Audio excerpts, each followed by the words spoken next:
Nag-apply po ako ng MPL, confirm sa GSIS.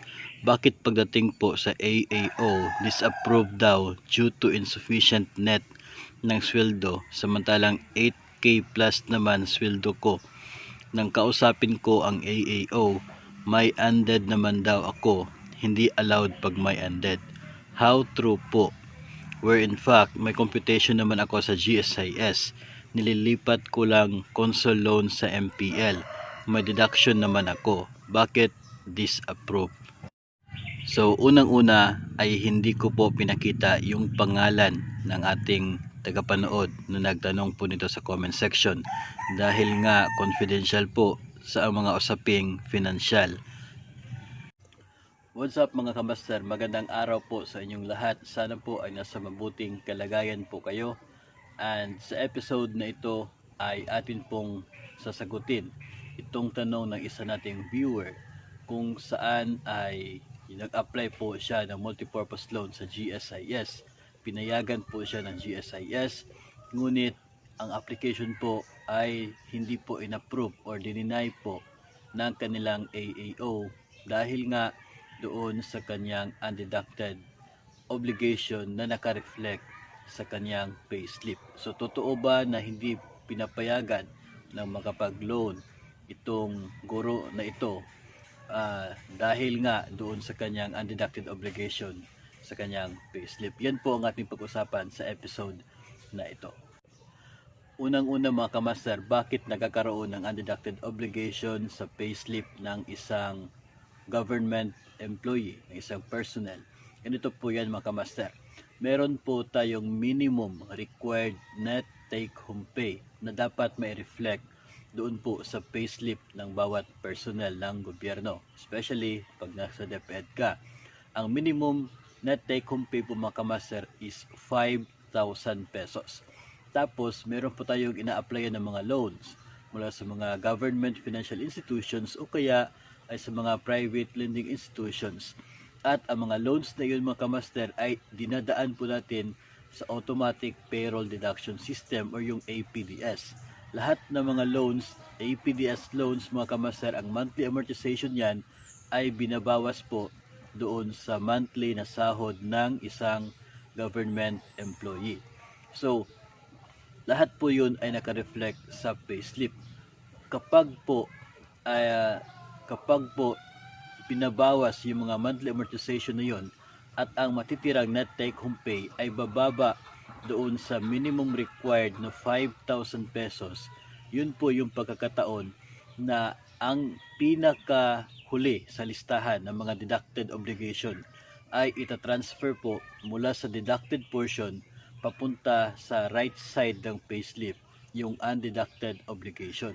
Nang sa ganon ay tataas yung inyong net take home pay at hindi na siya below 5,000. So in this case, as I believe, sa case po ng guro na ito mga kamaster, sinasabi niya na mayroon siyang 8,000 net take home pay na naka-reflect sa kanyang payslip, pero meron po siyang undeducted obligation. And I believe na yung monthly amortization na naka-reflect sa kanyang undeducted obligation na portion is more than 3,000. Kasi nga 8K yung kanyang net take home pay, ang minimum is 5,000. So meaning to say, more than 3,000 yung monthly amortization na nasa undead.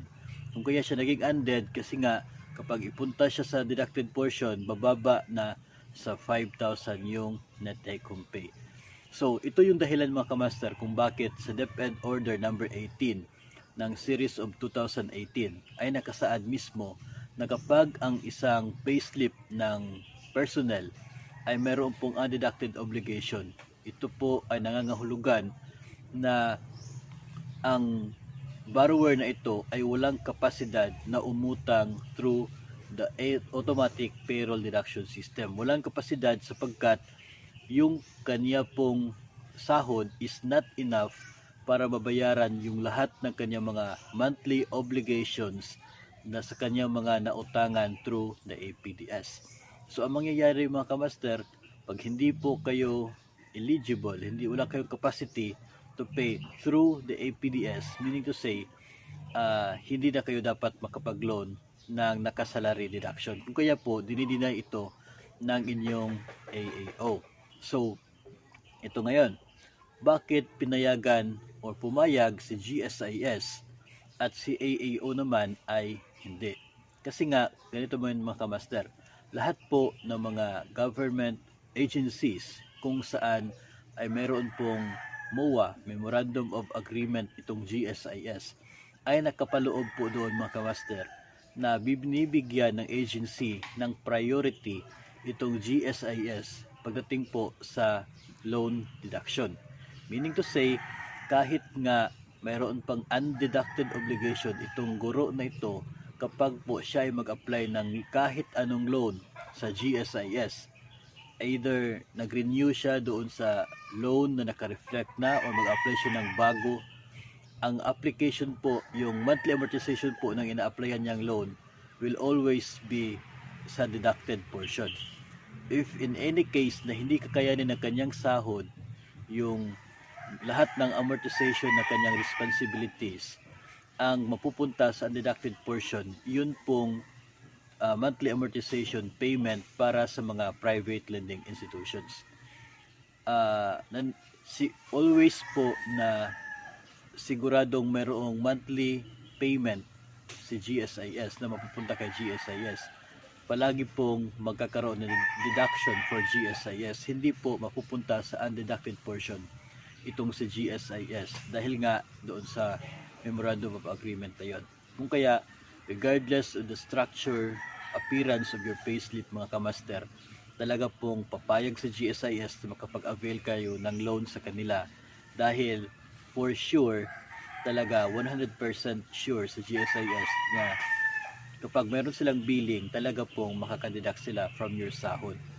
At hindi po yan ina-allow ng AAO sapagkat ang napupunta po sa disadvantage nito, yun po mga private lending institutions. Dahil nga sila po yung prone na mapupunta sa undeducted portion. Especially this case na meron na talaga siyang undead sa kanyang payslip. So, kahit nga nakapag-reflect naman yung inyong console loan at nag-apply kayo ng multipurpose loan, hindi po yung guarantee na talagang papayag si AAO. Especially mga kamaster kung tumaas yung inyong monthly amortization sa MPL compared doon po sa consolidated loan. Kasi kapag nangyari po yon at pumamayag yung AAO na makapag-avail ka ng MPL at tataas yung inyong MPL amortization, posible po na isa sa mga amortization ng PLIs na naka-reflect sa payslip ang mapupunta pa doon sa undeducted portion. So madadagdagan pa posible yung inyong undead sa inyong payslip. So yun po ang dahilan kung bakit hindi po pumapayag itong AAO kahit nga pumayag na itong si GSIS. So isa pang tanong natin ito mga kamaster, kung nakita ba ni GSIS yung payslip ni borrower.